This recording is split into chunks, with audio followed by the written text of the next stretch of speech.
It's okay. I've been there too. I used to rely on cheap headphones to listen to my music. I even just used like the headphone jack on my computer and let the motherboard completely take care of the digital to analog conversion. The good news is I don't do that anymore. And if you want to step up your audio game, you can learn from my mistakes. Or maybe you just need to get an idea of what to buy for someone who wants to get into audio. Well, here's a few things to help get you started.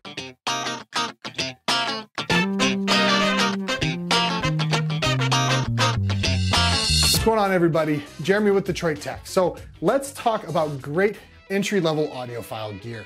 These are all things that we can recommend if you want to get into audio more, or if you're supporting someone else who's into audio. And we'll talk about both headphones and earbuds, and we'll give you a cheaper and a bit more expensive option to try. And we'll go over a great starter amp and starter DAC to get you started. We'll put links of everything in the description below if you're interested in supporting the channel. Let's start with the headphones. Now, there are options ranging from just a few dollars to thousands of dollars in this segment, but where's really a good place to start? The more budget option that we suggest is the Porta Pro headphones by Koss. These were initially released in 1984 and have gone through almost zero design changes except for maybe color. And depending on where you get them and what color you get them in, you can find these for right around $50. The version I have here are from Massdrop and even include a microphone to take phone calls. Despite the price point of these, they sound actually pretty great. They produce a good amount of bass without being overpowering, and detail in the rest of the spectrum is pretty decent. They lack a little bit of brightness, but are pretty darn comfortable, especially with the adjustable comfort zone. And they're just pretty freaking cheap. And of course, again, these Massdrop versions actually have been updated with an inline microphone, so you can answer phone calls. So, I mean, really not bad. And you know, if you're into the retro style tendencies, these will be perfect for you. We actually have three, you'll see, pairs of less budgety headphones. Both are from Massdrop and come in at under $200 when you catch a drop on them. The Hi-Fi Man HE4XX are planar magnetic headphones that have phenomenal sound. Crisp and clear highs and balanced tight low end make these my go-to for music when I'm at home.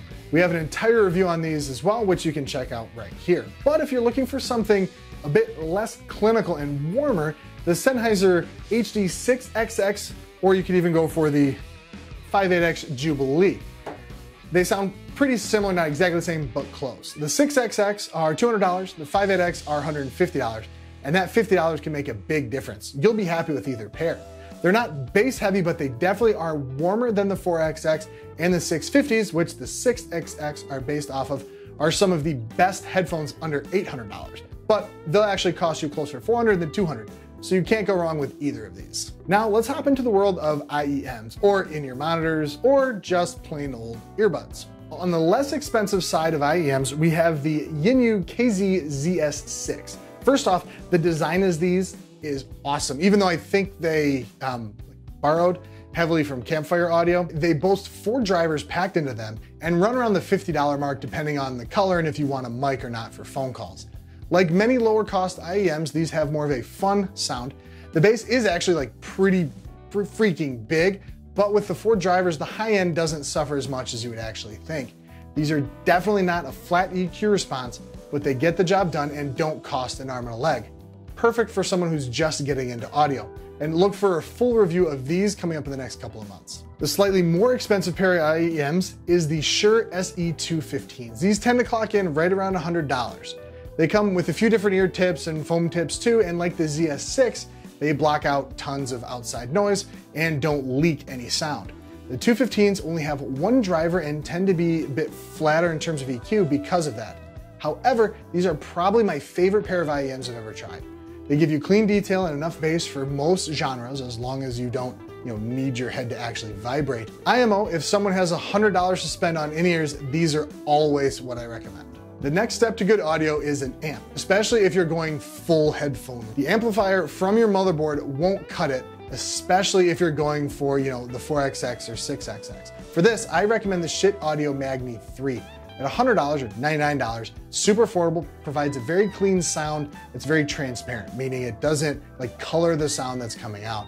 It just provides more power for the headphones to really, really shine. You can check out the full review of the Magni right up here. And if you're more mobile, the Dragonfly by AudioQuest is the way to go. The version we have here is version 1.5, it's around $100.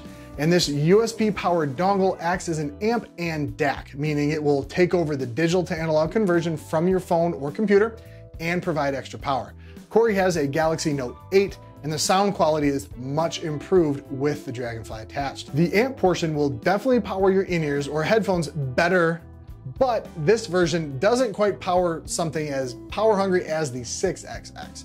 We have also noticed something a little bit weird. When we start to play a new song on Google Play Music, for example, the song sounds like low res and like digital, like weird for a couple seconds, but then goes back to normal. And if you start the song over again, then it's fine. We'll kind of investigate this more in a full review in the future. Now, this is not meant to be an exhaustive list. There are tons of great items out there that can feed your audio obsession. These are just some of our favorites that won't break the bank if you're just starting out. They'll whet your appetite enough to make you wish you could hit the lottery so you could have like an entire wall of headphones and a whole room of amps to work through. It can be a very, very expensive hole to slip into.